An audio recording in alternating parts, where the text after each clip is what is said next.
All right, today we're going to be talking about congruent polygons. Yeah, congruent polygons.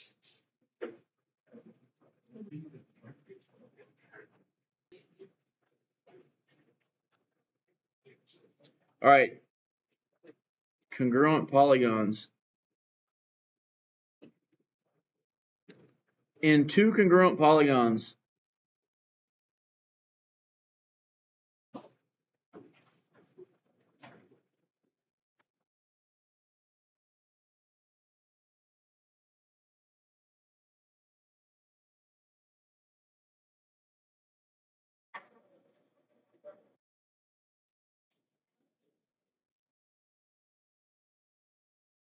all the parts of one polygon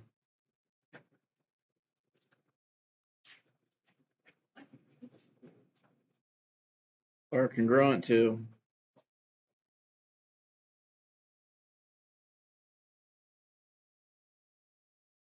all the corresponding parts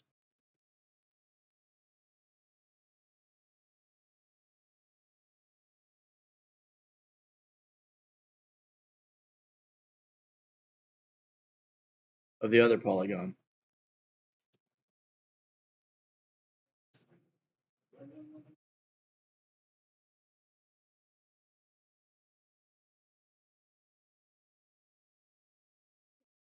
All right, so what that means is if we've got a triangle on the left,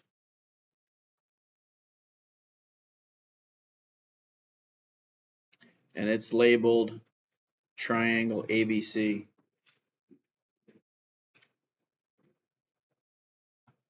and then a triangle on the right,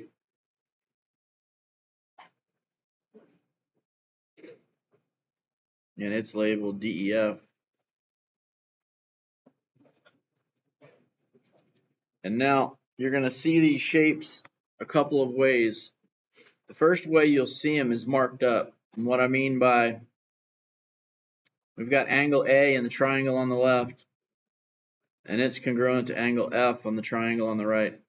All right, that's an arc mark. That means the angles are equal. And then we've got angle B, and if it's got two arc marks, and angle D has two arc marks, then those two angles are congruent to each other. And if angle C has three arc marks, then it's going to be congruent to the angle that has three arc marks in the other shape. And that's what corresponding parts means. Okay? That's the first part. Angles. The angles in the triangle on the left are congruent to corresponding angles of the triangle on the right. And now, since angle A and angle F both have one arc mark, they're considered corresponding angles. And if side AC has one tick mark and side FE has one tick mark, then those sides are corresponding and they're congruent. And if CB has two tick marks and ED has two tick marks, those sides are corresponding and they're congruent. And then on this third side, you'll see three tick marks on side AB and three tick marks on side DF. Make sense? All right, so in your practice problems today, you're going to be asked to show that all polygons are congruent by identifying all congruent corresponding parts and then write a congruence statement. So if those are the directions, here's what they're talking about. Identifying all congruent parts. That means we're going to start with the angles, and we're going to say that angle A is congruent to angle F. Angle A is congruent to angle F. It's because they both have one arc mark. And angle B is congruent to angle D. They both have two arc marks. And then angle C is congruent to angle E. They both have 3 arc marks. So that would be the first part of the question. But you're asked to identify all congruent parts. So we just listed the congruent angles. The second step is to list the congruent sides. I'm going to start with side AC in the triangle on the left. So we're going to say AC is congruent to. Now I started with an angle with 1 arc mark and I went to an angle with 3 arc marks by using A and then C. So I have to start with an angle with 1 arc mark and go to an angle with 3 arc marks in my second description. So AC is congruent to FE.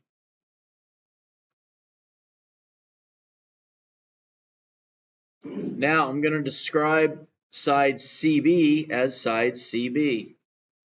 So CB is congruent to, and look at the direction I went again. I'm identifying the side with 2 tick marks, and I went from 3 arc marks to 2 arc marks. So in the triangle on the right, I got to go from 3 arc marks to 2 arc marks again. So I'm going to call it ED. Does everybody see the order that we're going in? We went AC to CB. In the triangle on the right, we went FE and then ED. So we're going counterclockwise. So we're going to continue to go counterclockwise for this third side. All right, so we're going to call this third side BC. And BC is congruent to, again, we're going to go now from D to F. We're going counterclockwise. So side DF.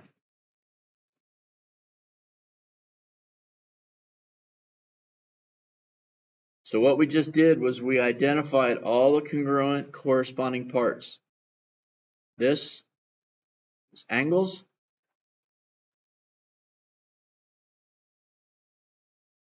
This is sides. And then the next thing we have to do is write what is called a congruence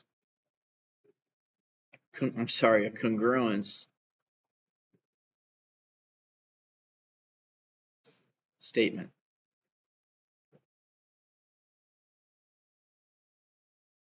Now, when we write this congruence statement, we can describe the first triangle any way we like. I'm going to call it triangle ABC. I'm sorry, triangle ACB is congruent to triangle. Now again, if I started at A and I went counterclockwise around this triangle, all right, I went A, C, B, then I have to start at the vertex with 1 tick mark and go counterclockwise. So I'm going to call the triangle on the right, we're going to start at F, go to E, and then up to D. So the triangle on the right, we're going to call F, E, D.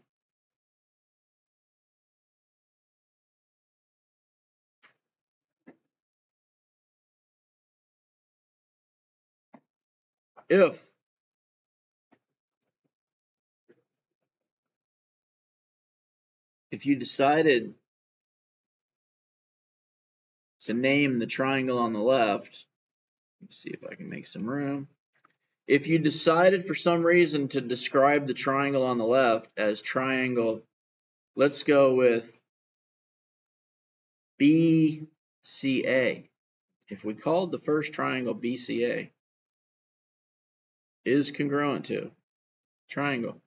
And it's okay to do that because you can pick the order of vertices for the first shape that you're describing. So in this second time around, if we went BCA, okay, look, now we're going this opposite direction. Agreed? Started at the vertex with 2 arc marks. So now we're going to start at the vertex with 2 arc marks, and we're going to go the opposite direction. So we would describe this triangle on the right as DEF. Okay, both of those congruence statements are correct. The key to congruence statements is that each letter corresponds to an angle, and those angles that are in the same position have to be congruent. All right, we got angle A up here listed first. We got angle F listed first. They both have 1 arc mark. They're congruent to each other. Angle C has 3 arc marks. It's listed second. So angle E that has 3 arc marks needs to be listed second. Angle B has 2 arc marks. It's listed third in the description. So the angle with 2 arc marks needs to be listed third in the second description. Okay? And the same holds true for the sides. Any questions there? All right, so you're going to list all the angles that are congruent, and then you're going to list all the sides that are congruent.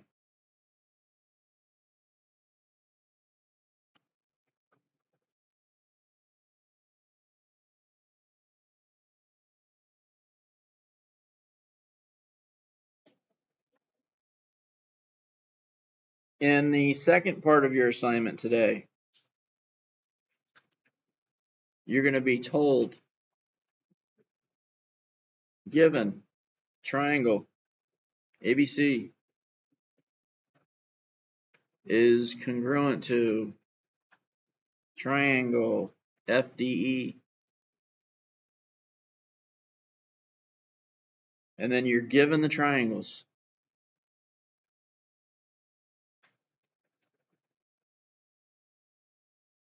This is triangle ACB. All right, C has 2 arc marks. B has 1 arc mark. We're going to go with 40 degrees and 100 degrees. Let's go with 110 degrees. And then in the triangle on the right,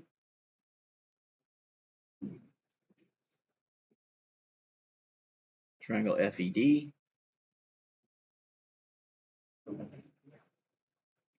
D has 1 arc mark. E has 2 arc marks.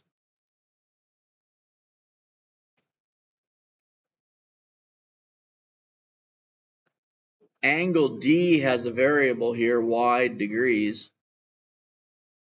And angle F has an expression, 2x minus y degrees. And then you're asked to find x and y.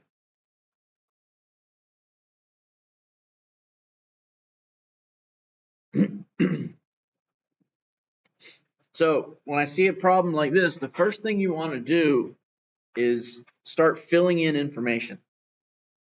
And what I mean by that is in this triangle on the left, you know 2 of these angles, don't you? And the 3 angles in the triangle have to add up to 180. So if these 2 angles, angle C and angle B, already add up to 150, what's the measure of this third angle?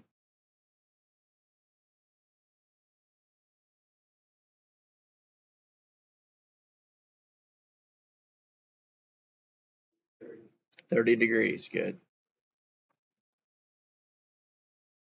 Now, if angle B has 1 arc mark and angle D has 1 arc mark, what's y equal to?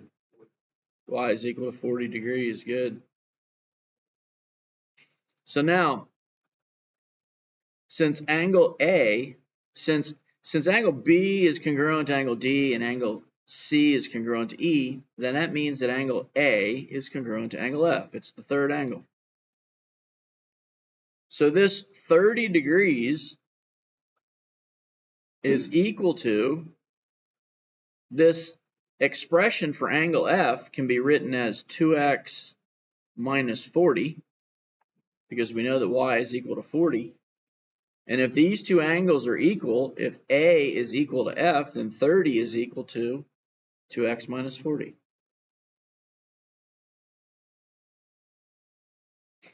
So we can add 40 to each side.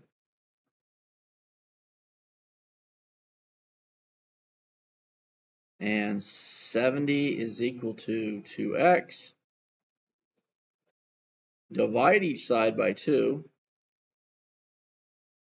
And 35 is equal to x.